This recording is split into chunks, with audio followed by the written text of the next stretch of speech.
நாளுக்கான வேத வாசிப்பு பகுதி 1 சாமுவேல் 29 முதல் 31 வரை.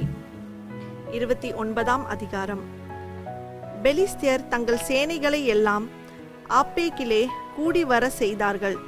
இஸ்ரவேலர் எஸ்ரேலில் இருக்கிற துறவண்டையிலே பாளையம் இறங்கினார்கள். அப்பொழுது பெலிஸ்தரின் அதிபதிகள் 100ம் 1000மான சேர்வைகளோடே போனார்கள். தாவீதும் அவன் மனுஷரும் ஆகீஸோடே பின்தண்டிலே போனார்கள்.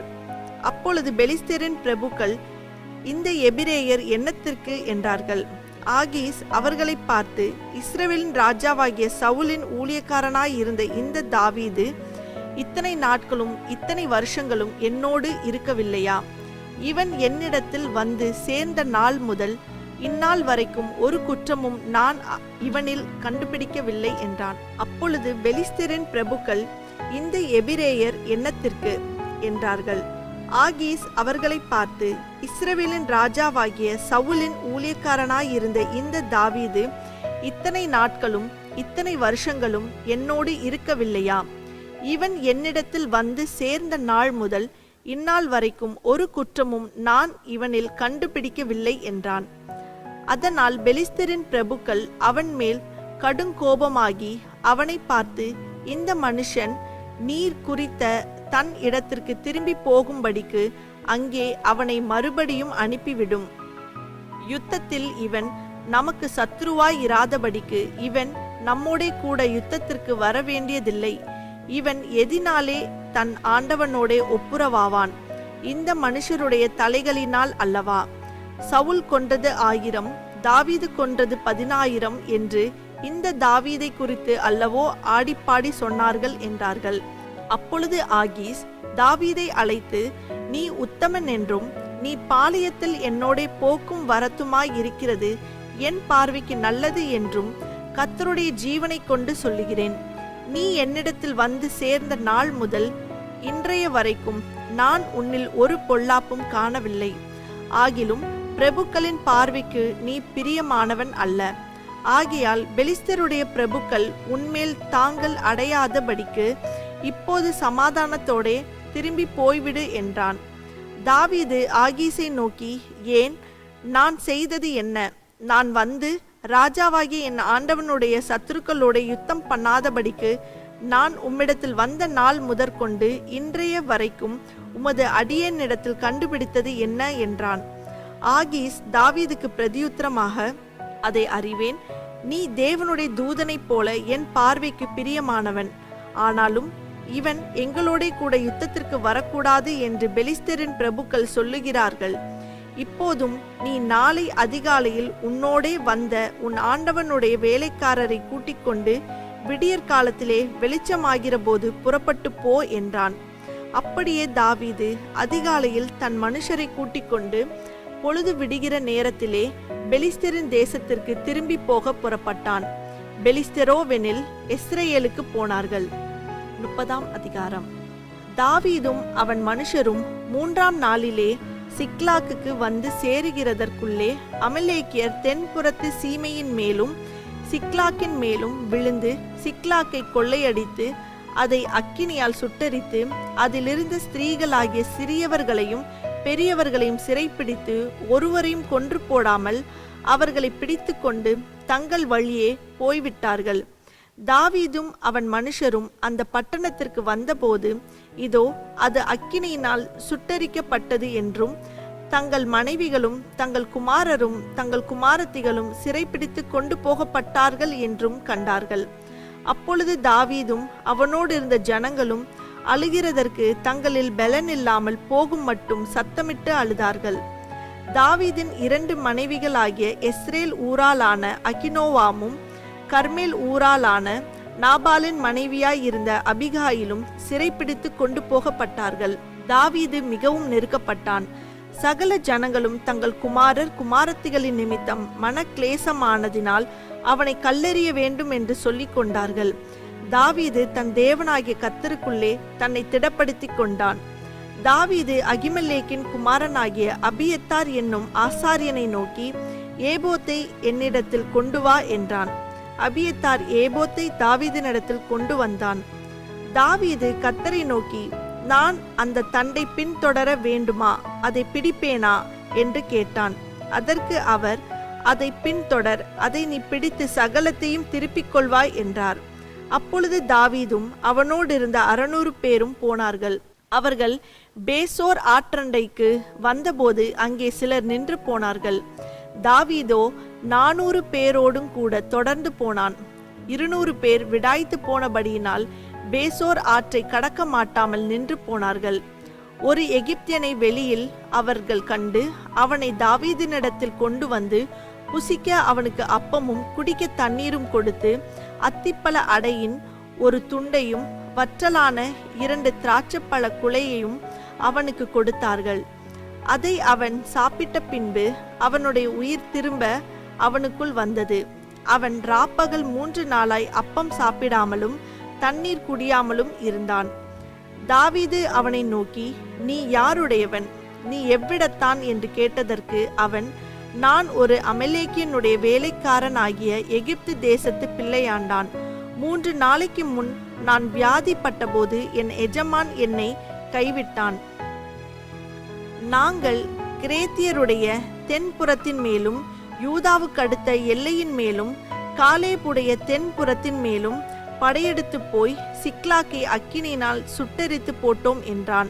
தாவீது அவனை நோக்கி, நீ என்னை அந்த தண்டினிடத்துக்கு கொண்டு போவாயா என்று கேட்டதற்கு அவன், நீர் என்னை கொன்று போடுவதும் இல்லை, என்னை என் எஜமான் கையில் ஒப்பு கொடுப்பதும் இல்லை என்று தேவன் மேல் ஆணையிடுவீரானால் உம்மை அந்த தண்டினிடத்துக்கு கூட்டிக் கொண்டு போவேன் என்றான்.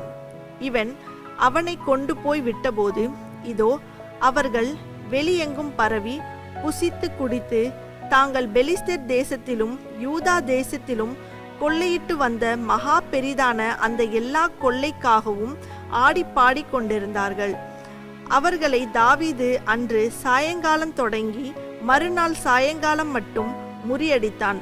ஒட்டகங்கள் மேல் ஏறி ஓடிப்போன 400 வாலிபர் தவிர அவர்களில் வேறு ஒருவரும் தப்பவில்லை.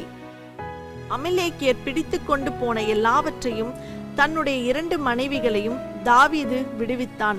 அவர்கள் கொள்ளையாடி கொண்டு போன எல்லாவற்றிலும் சிறியதிலும் பெரியதிலும் குமாரரிலும் குமாரத்திகளிலும் ஒன்றும் குறைபடாமல் எல்லாவற்றையும் தாவீது திருப்பிக் கொண்டான். எல்லா ஆடு மாடுகளையும் தாவீது பிடித்து கொண்டான்.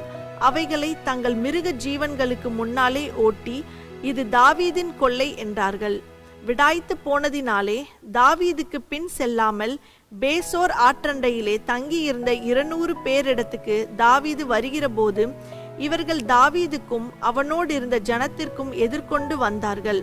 தாவீது அந்த ஜனத்தின் இடத்தில் சேர்ந்து அவர்கள் சுக செய்தியை விசாரித்தான்.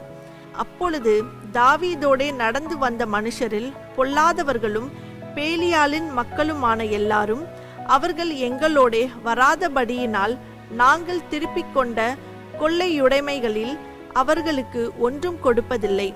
அவர்களில் ஒவ்வொருவனும் தன் தன் மனைவியையும் தன் தன் பிள்ளைகளையுமே அழைத்து கொண்டு போகட்டும் என்றார்கள். அதற்கு தாவீது, என் சகோதரரே, கர்த்தர் நமக்கு தந்ததை நீங்கள் இப்படி செய்ய வேண்டாம். கர்த்தர் நம்மை காப்பாற்றி நமக்கு விரோதமாய் வந்திருந்த அந்த தண்டை நம்முடைய கையில் ஒப்பு கொடுத்தார். இந்த காரியத்தில் உங்கள் சொற்கேட்க யார் சம்மதிப்பான்? யுத்தத்திற்கு போனவர்களின் பங்கு எவ்வளவோ அவ்வளவு ரஸ்துக்கள் அண்டையில் இருந்தவர்களுக்கும் பங்கு வீதம் கிடைக்க வேண்டும். சரி பங்காக பங்கிடுவார்களாக என்றான். அப்படியே அந்நாள் முதற்கொண்டு நடந்து வருகிறது. அதை இஸ்ரவேலிலே இந்நாள் வரைக்கும் இருக்கும் கட்டளையும் பிரமாணமுமாக ஏற்படுத்தினான்.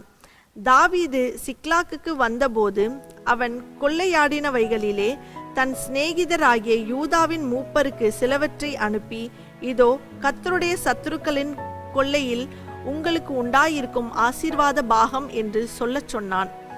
யார் யாருக்கு அனுப்பினான் என்றால், பெத்தேலில் இருக்கிறவர்களுக்கும் தெற்கான ராமோத்தில் இருக்கிறவர்களுக்கும் யாத்தீரில் இருக்கிறவர்களுக்கும் ஆரோவேரில் இருக்கிறவர்களுக்கும் சீப்போத்தில் இருக்கிறவர்களுக்கும் எஸ்தேமேகாவில் இருக்கிறவர்களுக்கும் ராக்காலில் இருக்கிறவர்களுக்கும் எராமியேலியரின் பட்டணங்களில் இருக்கிறவர்களுக்கும் கேனியரின் பட்டணங்களில் இருக்கிறவர்களுக்கும் எப்ரோனில் இருக்கிறவர்களுக்கும் தாவீதும் அவன் மனுஷரும் நடமாடின எல்லா இடங்களில் இருக்கிறவர்களுக்கும் அனுப்பினான். 31 அதிகாரம். பெலிஸ்தியர் இஸ்ரவேலரோடே யுத்தம் பண்ணினார்கள். இஸ்ரவேலர் பெலிஸ்தருக்கு முன்பாக முறிந்தோடி கில்போவா மலையிலே வெட்டுண்டு விழுந்தார்கள். பெலிஸ்தேர் சவுலையும் அவன் குமாரரையும் நெருங்கி தொடர்ந்து சவுலின் குமாரராகிய யோனத்தானையும் அமினதாபையும் மல்கிசூகாவையும் வெட்டி போட்டார்கள். சவுலுக்கு விரோதமாய் யுத்தம் பலத்தது. வில் வீரர் அவனை கண்டு நெருங்கினார்கள். அப்பொழுது சவுல் வில் வீரரால் மிகவும் காயப்பட்டு தன் ஆயுததாரியை நோக்கி, அந்த விருத்த சேதம் இல்லாதவர்கள் வந்து என்னை குத்தி போட்டு என்னை அவமானப்படுத்தாதபடிக்கு நீ உன் பட்டயத்தை உருவி என்னை குத்தி போடு என்றான். அவனுடைய ஆயுததாரி மிகவும் பயப்பட்டதினால் அப்படி செய்ய மாட்டேன் என்றான். அப்பொழுது சவுல் பட்டயத்தை நட்டு அதன் மேல் விழுந்தான். சவுல் செத்து போனதை அவன் ஆயுததாரி கண்டபோது அவனும் தன் பட்டயத்தின் மேல் விழுந்து அவனோட கூட செத்து போனான். அப்படியே அன்றைய தினம் சவுலும் அவன் 3 குமாரரும் அவன் ஆயுததாரியும் அவனுடைய எல்லா மனுஷரும் ஒருமிக்க செத்து போனார்கள். இஸ்ரவேலர் முறிந்தோடினார்கள் என்றும் சவுலும் அவன் குமாரரும் செத்து போனார்கள் என்றும் பள்ளத்தாக்குக்கு இப்பாலும் யோர்தானுக்கு இப்பாலும் இருந்த இஸ்ரவேலர் கண்டபோது அவர்கள் பட்டணங்களை விட்டு ஓடி போனார்கள். அப்பொழுது பெலிஸ்தர் வந்து அவைகளிலே குடியிருந்தார்கள். வெட்டுண்டவர்களை உரித்து கொள்ள பெலிஸ்தர் மறுநாள் வந்தபோது அவர்கள் சவுலும் அவன் 3 குமாரரும் கில்போவா மலையிலே விழுந்து கிடக்கிறதைக் கண்டு அவன் தலையை வெட்டி அவன் ஆயுதங்களை எடுத்துக்கொண்டு தங்கள் விக்கிரகங்களின் கோவில்களிலும் ஜனங்களுக்குள்ளும் செய்தியை பிரசித்தப்படுத்தும்படி அவைகளை பெலிஸ்தர் தேசத்திலும் சுற்றிலும் அனுப்பி அவன் ஆயுதங்களை அஸ்தரோத் தேவனுடைய கோவிலிலே வைத்து அவன் உடலை பெத்சானின் அலங்கத்திலே தூக்கி போட்டார்கள்.